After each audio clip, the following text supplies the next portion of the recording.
Boa tarde a todos, sejam todos bem-vindos a esta casa que nos proporciona tantas oportunidades de aprendizado e conhecimento. Peçamos a Deus, nosso Pai, que nos ampare e nos sustente, a fim de que possamos desfrutar juntos desses momentos de tão gloriosas bênçãos. Hoje a minha palestra será sobre o capítulo 32, intitulado Notícias de Veneranda. Veneranda, ela é, na colônia Nosso Lar, a ministra da regeneração. Então, hoje nós vamos conhecer um pouquinho da sua história e também, neste capítulo, nós faremos algumas abordagens sobre o valor da natureza, estruturas espirituais, condições de equilíbrio e abnegação e serviço. Então, nós chegamos no capítulo 32, e nesta etapa do livro, nós já encontramos um André Luiz modificado. Sua atitude mental estava diferente, o trabalho lhe ajudou muito. Aquele trabalho que nos desafia, que nos coloca em situações que exijam a nossa inteligência, o nosso esforço e o nosso equilíbrio, faz com que nossas energias espirituais sejam apuradas. Por estar em contato direto com tantos espíritos sofredores e verificar que muitos se encontravam em uma situação pior do que a dele, fez com que André Luiz deixasse para trás as amarguras que trazia em seu coração, que o impediam de notar o que havia ao seu redor, e começou a mudar o seu foco, o seu olhar, as suas perspectivas, percebendo muitas coisas que até então ele não conseguia enxergar. Ao penetrar no parque banhado de luz e contemplar a beleza que se vislumbrava diante de si, provocava explicações de Narcisa, que lhe dizia que no grande parque não existia apenas caminhos para o umbral ou apenas cultura de vegetação que eram destinadas aos sucos alimentícios. Ela relatou que a ministra veneranda criou planos excelentes para os processos evolutivos de todos o que ali habitavam. Percebendo a curiosidade de André Luiz, Narcisa lhe conta que em nosso lar foram criados os chamados salões verdes, que eram auditórios ao ar livre, destinados ao serviço da educação, das conferências, dos ministros e dos estudiosos em geral. André Luiz ficou encantado e ela prosseguiu dizendo que a ministra veneranda fora responsável por projetos que despertaram aplausos de toda a colônia. Há 40 anos, iniciou-se a campanha do Salão Natural e muitos ministérios, inclusive o da União Divina, solicitaram sua colaboração na organização de recintos desta ordem. Narcisa conta que, embora todos tenham sido criados com tamanho, cuidado e beleza extrema, na sua opinião, os mais interessantes, no entanto, são aqueles destinados às escolas, pois os mesmos variam em formas e dimensões. Nos parques da educação do esclarecimento, a ministra instalou um castelo de vegetação em forma de uma estrela, na qual se abrigam 5 numerosas classes de aprendizados e 5 instrutores diferentes. Ela diz que no centro deste recinto funciona um enorme aparelho que transmite imagens como se fosse um cinematógrafo terrestre, a nossa tela de cinema, na qual é possível se fazer 5 projeções variadas simultâneas. Então, esse é um fato muito interessante, porque nós podemos dizer que no início da década de 40, né, quando esse livro foi psicografado, no plano espiritual já se fazia live, já existiam as nossas aulas à distância, o nosso EAD. E a Narcisa completa dizendo que isso melhorou muito a cidade, pois uniu-se a utilidade prática e a beleza espiritual. E aqui eu vou lembrar as palavras de Leonardo da Vinci, quando ele diz que a simplicidade é o mais alto grau da sofisticação. E ele diz isso porque A simplicidade é o equilíbrio justo. Nada sobra e nada falta. E assim é a natureza. Não existe exagero, está tudo na medida certa. André Luiz ficou curioso e pergunta sobre o mobiliário desses salões ao ar livre, né? Se ele se assemelhava aos da Terra. E Narcisa responde que há uma diferença, que os salões naturais, embora possuíssem bancos e poltronas, todos foram esculturados na substância do solo, forrados por relva olente, cheirosa e macia. Ela diz que a ministra veneranda, ao elaborar seu projeto natural, espelhou-se nas lembranças do Mestre Jesus quando pregava e ensinava em suas passagens pela cidade de Tiberíades. Nós sabemos que todos os elementos da natureza requerem cuidado e conservação. Nós não podemos só usufruir, pois o lugar em que você só usufrui, ele morre. O lugar que você só tira, ele acaba. Isso é a lei da natureza. Portanto, se faz necessário cultivar, cuidar, ajudar e colaborar.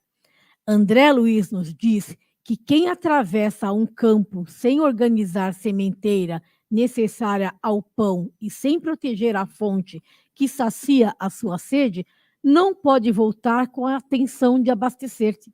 Se você não plantou o trigo ou não cuidou da fonte, como você pode querer comer o pão e beber água? Então, em nosso lar, há espíritos destinados apenas à execução dos trabalhos de conservação e cuidado da natureza. Narcisa conta que o mais belo recinto do ministério é aquele destinado às palestras do governador. Veneranda descobriu que ele gostava das paisagens gregas e decorou o salão com traços especiais que lembravam a Grécia Antiga. Neste recinto, além de canais de água fresca, pontes graciosas, lagos minúsculos, existem flores que todo mês, durante o ano inteiro, vão se modificando em cor e espécie.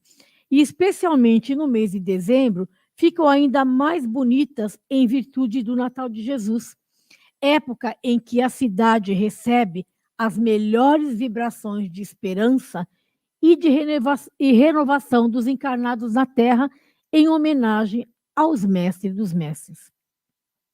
Ela revela a André Luiz que o governador de nosso lar costuma frequentar a colônia todos os domingos, fazendo conferências com os ministros, conversando com trabalhadores e confortando os convalescentes. À noitinha, quando pode, ouve música e assiste a números de arte executadas por jovens e crianças do nosso educandário.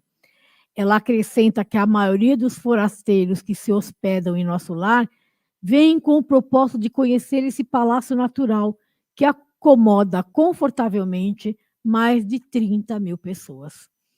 Com essa narrativa de Narcisa, nós podemos ter uma noção de quão imensa é a colônia nosso lar e quanta beleza há entre seus bosques e jardins.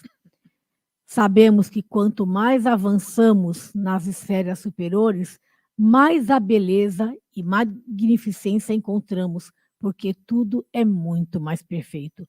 Os mundos, eles são compatíveis com o grau de evolução de seus habitantes. E a natureza, por si só, já é generosa e realmente um espetáculo de grandeza. É imprescindível ampliarmos a nossa visão além da nossa própria vida. Muitas vezes nos encontramos atolados em problemas, nos colocamos na posição de vítimas, exaltando nossas dificuldades e sequer conseguimos divisar o que está ao nosso lado. Não é uma questão de ver, e sim de enxergar.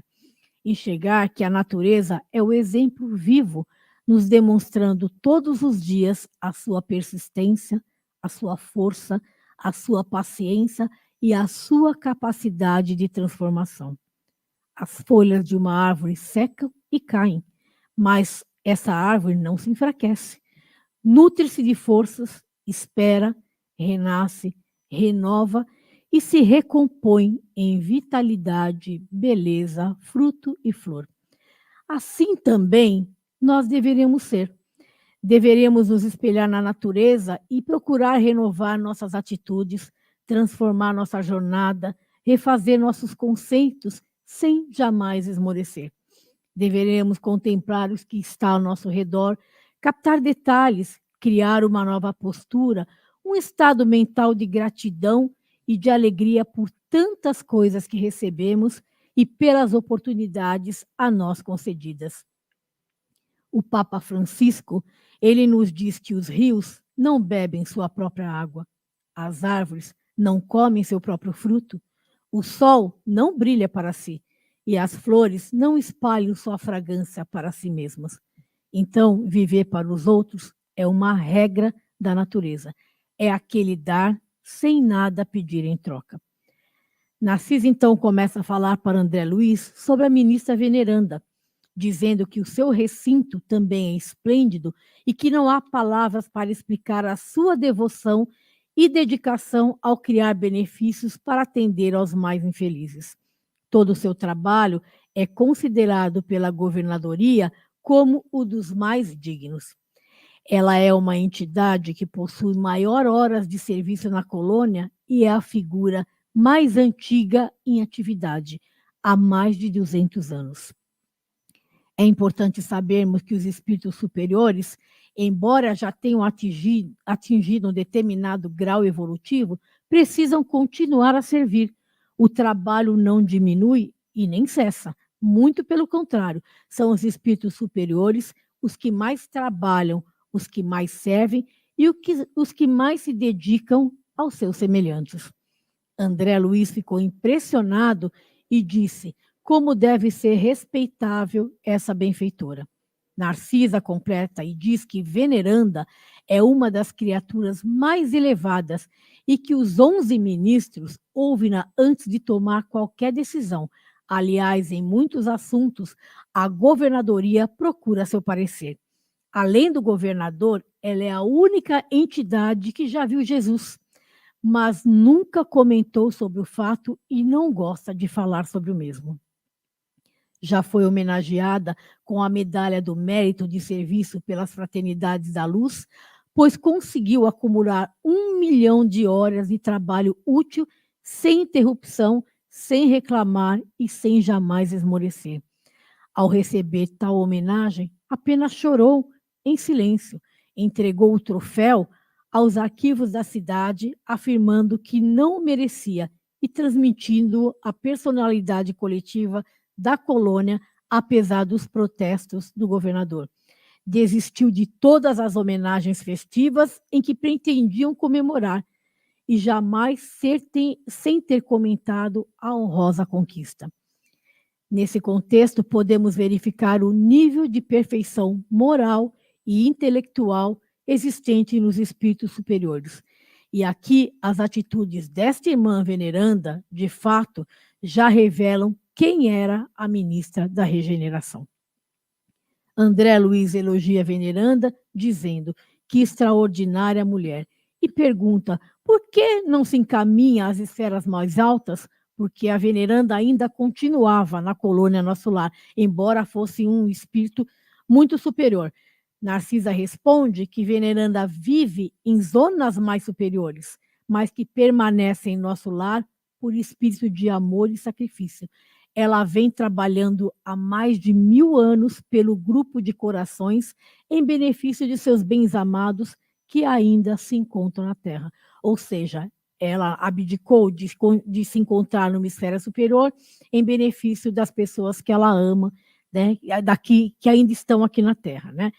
E por que isso? Porque no universo você não tem autorização para violar o livre-arbítrio das pessoas que você ama.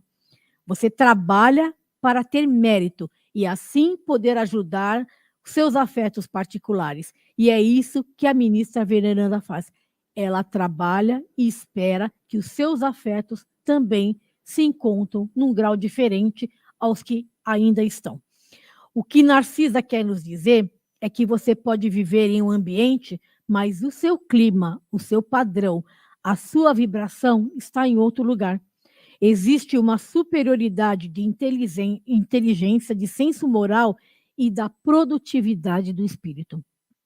Conhece-se as árvores pelos seus frutos. Isso nos ensinou Jesus.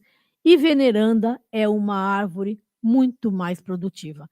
É uma benfeitora sublime, espírito maduro, humilde, dotado de bondade, sabedoria e inteligência, o que vem nos confirmar que a evolução não é uma coisa mecânica, ela se processa através do serviço no bem e de milhões de degraus que precisamos escalar.